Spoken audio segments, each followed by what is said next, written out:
morning, fellow firewood fanatics. This is Chris and we're back in the wood yard again today. Today is going to be a major splitting day. It's about 8 o'clock in the morning. It's about 60 degrees, so it's beautiful out. The only bad thing is that it's sunny. Hopefully there'll be a breeze and it'll cool me off. So the first thing I did this morning is I went to my pallet store and I got some pallets, well, some runners, and there's two pallets, and one on the top, one on the bottom, and there's some of these runners that I use for stacking wood like this over here. I put a couple of them together and I stack the wood on it, and I brought them in because I got lots of wood to stack. This is what I did yesterday. Well, not all of it. I started like over here somewhere and I did the rest of the truckload of oak, so all that needs to be stacked eventually, but I'm not going to worry about that because it's already starting to dry. It can sit like that for a while. So what I'm going to do today after I unload the pallets from the truck is I'm going to head over this way across the field over on the east side here, and I just moved my splitter, Eastonmade ULTRA by the way. I moved it over here, just filled it up with gas, and it is sitting by my big pile of wood that I cut on a commercial property a couple weeks ago, 3 weeks ago maybe. So here's the splitter. So what I'm going to do is I'm going to start working right here and just let the wood kind of pile up here, work my way that direction so the wood will come off the end right here. I'll just work into the pile and then kind of go across and come back, kind of make a loop around. And I got to separate all the wood because there is ash in here, like right here. There's cottonwood like this. There's a bunch of cherry over here. And so yeah, I'm going to keep it all separated. So that's what I'm going to do. So I'm going to fire up the splitter and we're going to commence the splitting. So here we go again, splitting time.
Well, I'm gonna die of heat exhaustion. I gotta get something to drink.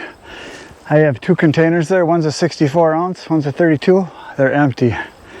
It's probably like 1:30. I've been splitting since, I don't know, 8:30, something like that. And I did take a break to get some lunch, but I'm dying of thirst. I gotta get something to drink. And I thought I'd give the splitter a little break. I noticed the temperature on the hydraulic fluid is getting up there. So I have found out with my 4-way wedge, there is some stuff I cannot split. So I'm going to be switching out in just a minute here. So I get off my mountain here. I'm going to switch to my single wedge because there's a couple of these are dry cottonwoods that were cut probably like, I don't know, last winter, I'm just guessing. And there's no bark on them, and they're dry. Like when I split some small ones that were like maybe 8 inches across, and I could barely get through them. But look at the indent where the ram, what's that thing called? The part that's the head that drives it. And here over here, you can see the mark it made into, that's as far as it got. I had to beat it off with the sledgehammer to get it to go off. Here's another one right here that I tried to split. So I'm going to put my single wedge on after I go get something to drink, and I'm going to try to power through all these cottonwoods that are dry, but I got a bunch done. This is all cottonwood. This is all ash right here, and see, I still got lots to go. But anyway, so yeah, we'll let the splitter take a little break, and I'm gonna get something to drink. I'll be right back with a single wedge, and we're gonna put it in, and then we're gonna split these rounds right here. That's the plan. So here we go. Okay, I'm back. I just downed a full Powerade, and I feel 1,000 times better. I'll be drinking another one in about a minute. So I went and got my single wedge. It's right here. It is a virgin, never been put on before. This will be the first time ever.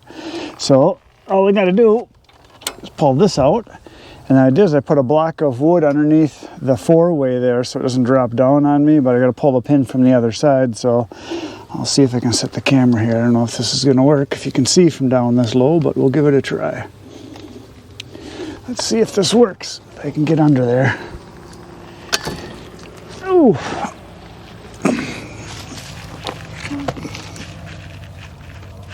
Well, definitely going to have to lift up on it. I can see that.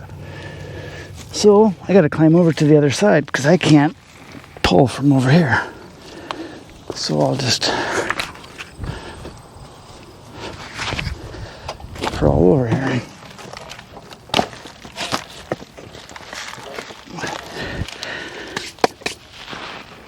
There, that wasn't so hard. Now, see if I can pull this bad boy up and out of here. Oh, yeah, it's already wanting to drop down.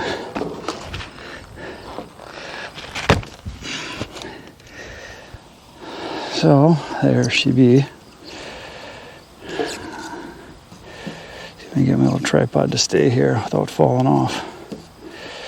She doesn't want to stay. Everything's so greasy from me pouring grease onto here. It doesn't want to go. There we go. Okay. Whoa. I think it's heavier than I thought it was going to be. Wow. It's a lot heavier than I thought it was going to be. Okay. So I guess I'm going to climb up on top of here and lift it up. Yeah. Oh, yeah. That's the way to do it. There. So yeah, it's not something you'd want to do without climbing up on top of there. It's heavy. So this one will be tricky because it's going to want to fall right down through is my guess. So I'm going to put it in sideways like this, and then I'm going to crawl underneath and drop it down gradually. See if I can get it to stay without falling all the way through, which I got a feeling it just might do. I made a rhyme there. Okay, see if I can get under here again. Of course, I got it in like the worst place possible. I'm right up against a wood pile right here. So there it is. We'll see what happens. See if I can do this without smashing any fingers or anything.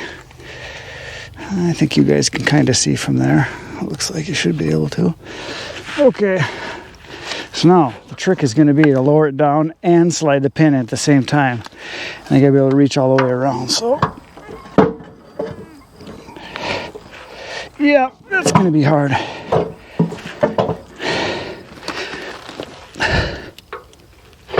Ooh! Slid right past where I wanted it to. Holy shit. Oh, it does stay. Huh, wonder how it stops. Oh, there's a button they have there. It stopped on. So all I gotta do is just raise it up and shove this in.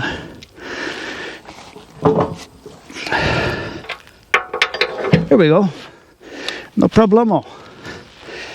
Cured. It is up there. So now I just gotta go put the pin back in to hold the other pin.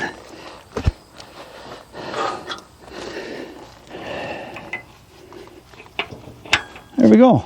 Changed. And there's the other one. Very heavy. I I gotta lift it and I'm gonna toss it off to the side here. Give you an idea how heavy it is. I didn't really check it out. I just kind of threw it over there. Well, if I was a betting man, I would say that's all 50 pounds. It's heavy. But I'm already got a good polish on it, as you can see. Take a look at that. She's pretty good and polished already. Got the paint taken off and I'm starting to polish it to a fine sheen. Okay, I'm gonna throw it out of the way over here. There, now we can go back to splitting. So what I'm gonna do is fire it up and we're gonna use a single wedge to split these big nasties here. Dry cottonwood, who would have thought? Cottonwood usually splits pretty easy, but I've only ever split it when it's been super wet and it's like, you know, squirting water and everything. So this real dry stuff did not want to split. I split some small ones that were like maybe this size right here, like, you know, 8, 9 inches, 10 inches, something like that. And they could just, this wedges barely did it. So we'll give it a try now. Here we go again.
Well, folks, that is it. I am tired.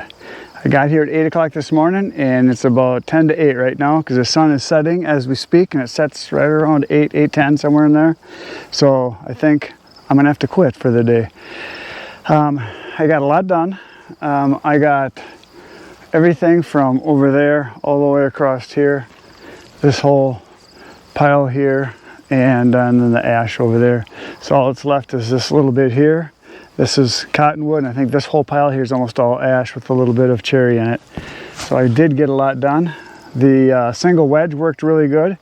I took it off, and after I got all the really bad stuff, the stuff that was dry cottonwood, it was really hard to split, and I put the 4-way back on because you get more production that way. At least I think so. The single's nice if you want to control the size of your pieces, and if you get stuff that's knotty or really stringy, definitely the single wedge is the way to go. But I did get a bunch done, and I'll be waiting here for tomorrow next time I come back. So that's it for today. Thanks for watching. Please hit the like, subscribe button, do the pokey thing, you know what to do. Hit the bell, all that stuff, and I will be back right here tomorrow in the wood yard, and so will you. Good night, Irene.